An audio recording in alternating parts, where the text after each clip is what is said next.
నటీనటులు విజయ్ దేవరకొండ, రష్మిక వీరిద్దరూ ఈరోజు వివాహ బంధంలోకి అడుగు పెట్టబోతున్నారు.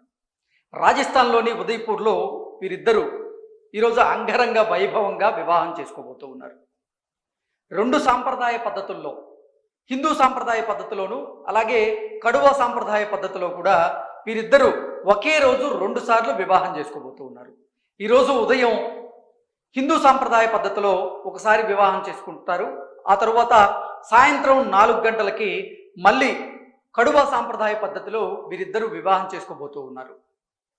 ఈ వివాహానికి సంబంధించినటువంటి ఏర్పాట్లయితే అంగరంగ వైభవంగా ఉన్నాయి. ఎంతోమంది అతిరథ మహారథులు విజయ్ రష్మిక వివాహానికైతే అక్కడికి వెళ్తూ ఉన్నారు. ఇప్పటికే అంబానీ కుటుంబం కూడా వివాహానికి వెళ్తున్నట్లుగా తెలుస్తోంది, సమాచారం అందుతోంది. అలాగే ఎంతోమంది సినీ రాజకీయ ప్రముఖులు కూడా వీరి వివాహానికి హాజరవుతున్నట్లుగా కూడా రకరకాల వార్తలు వస్తూ ఉన్నాయి. వివాహం రాజస్థాన్లోని ఉదయ్పూర్లో ఒక ప్యాలెస్లో అంగరంగ వైభవంగా జరుగుతున్నప్పటికీ దక్షిణాదికి చెందినటువంటి వంటకాలనే అక్కడికి వచ్చినటువంటి అతిథులకి వడ్డించబోతున్నట్లుగా అయితే మెను కూడా ఒకటి బయటకు వచ్చింది. ఇక విషయం గనక మనం విశ్లేషణ చేసుకుంటే విజయ్ రష్మిక వివాహానికి ముందు కొన్ని కార్యక్రమాలు జరిగాయని, ఆ కార్యక్రమాల్లో భాగంగా ఇరు కుటుంబ సభ్యుల మధ్య ఒక క్రికెట్ మ్యాచ్ జరిగిందని, ఆ క్రికెట్ మ్యాచ్లో వరుడైనటువంటి విజయ్ దేవరకొండ కుటుంబం గెలవగా మ్యాజిక్ చైర్స్కి సంబంధించినటువంటి మరో కార్యక్రమం జరిగిందని, దాంట్లో రష్మిక కుటుంబ సభ్యులు సత్తా చాటారు అన్నట్టుగా కొన్ని వార్తలు వస్తున్నాయి. వాటి మీద ఒకసారి మనం పూర్తి స్థాయిలో విశ్లేషణ చేసుకునేటువంటి ప్రయత్నం చేద్దాం. విజయ్ దేవరకొండ, రష్మిక వీరిద్దరూ వివాహ బంధంలోకి అడుగుపెడుతున్నటువంటి నేపథ్యంలోనే విరోష్ వెడ్డింగ్ అని ఒక పేరు కూడా పెట్టారు.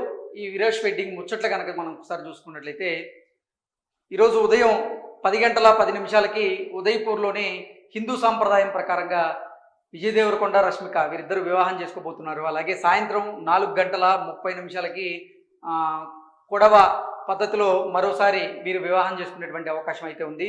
మంగళవారం రోజు పెళ్లి కొడుకు పెళ్లి కూతురు జంటల మధ్య సరదాగా ఒక మ్యాచ్ జరిగింది. ఈ మ్యాచ్లో విజయ్ దేవరకొండ టీం గెలిచారు. ఇక మ్యూజికల్ చైర్స్ ఆటలో రష్మిక టీం విజయకేతనం ఎగరవేసింది అన్నట్లుగా ఈ వార్త సారాంశం. టగ్ ఆఫ్ వార్లో ఆ ఆటలో పైచేయి సాధించినటువంటి విజయ్ టీం ప్రస్తుతం ఆటపాటలతో ఉల్లాసంగా సాగుతున్నటువంటి హల్దీ కార్యక్రమం. సో మొత్తంగా చూసుకున్నట్లయితే నిన్న జరిగినటువంటి హల్దీ కార్యక్రమంలో భాగంగా ఒక సరదా మ్యాచ్ జరిగిందని, ఆ సరదా మ్యాచ్లో విజయ్ దేవరకొండ టీం విజయం సాధించగా, మ్యాజికల్ చైర్కి సంబంధించినటువంటి ఆటలో రష్మిక టీం విజయం సాధించిందని, ఇక టగ్ ఆఫ్ వార్లో విజయ్ మళ్ళీ పైచేయి సాధించాడన్నట్లుగా ఈ వార్త సారాంశం. మొత్తంగా చూసుకున్నట్లయితే ఒకే రోజు 2 పద్ధతుల్లో, అంటే హిందూ సాంప్రదాయ పద్ధతిలోను అలాగే కుడవ సాంప్రదాయ పద్ధతిలో కూడా ఒకే రోజు 2 సార్లు విజయ్ దేవరకొండ, రష్మిక వివాహం చేసుకోబోతున్నారు. కడువ సాంప్రదాయం పద్ధతిలో చేసుకునేటువంటి వివాహానికి దాంట్లో పూజారి ఉండరని, అలాగే ఆ సాంప్రదాయం కాస్త భిన్నంగా ఉంటుంది అనేటువంటి వార్తలను కూడా మనం చూసాం. వారు వివాహానికి ముందు, అంటే వివాహం సమయంలో పోర్కును కూడా తింటారని, అంటే పంది మాంసాన్ని భుజిస్తారని, దాంతోపాటుగా వరుడు అరటి బొందులతో 4 స్తంభాలు ఉంటాయి. ఆ అరటి బొందులతో ఉన్నటువంటి 4 స్తంభాలని కత్తితో ఒకటేసారి ఏకకాలంలో నరకాలి అంటూ ఆ సాంప్రదాయానికి సంబంధించినటువంటి కొన్ని వార్తలు అయితే వస్తున్నటువంటి క్రమంలో మరి వీరిద్దరి వివాహం ఎలా జరగబోతుంది అనేది ఇంకా ఇప్పటివరకు అయితే ఎటువంటి పిక్చర్స్ కానీ మిగతావి కూడా బయటికి రాలేదు. ఈరోజు 2 సాంప్రదాయ పద్ధతుల్లో వివాహం చేసుకోబోతున్నారు. ఈ నేపథ్యంలోనే నిన్న జరిగినటువంటి హల్దీ ఫంక్షన్లో మాత్రం సరదా సన్నివేశాలు ఎన్నో ఉన్నాయన్నట్లుగా ఈ వార్త సారాంశం. Thank you so much.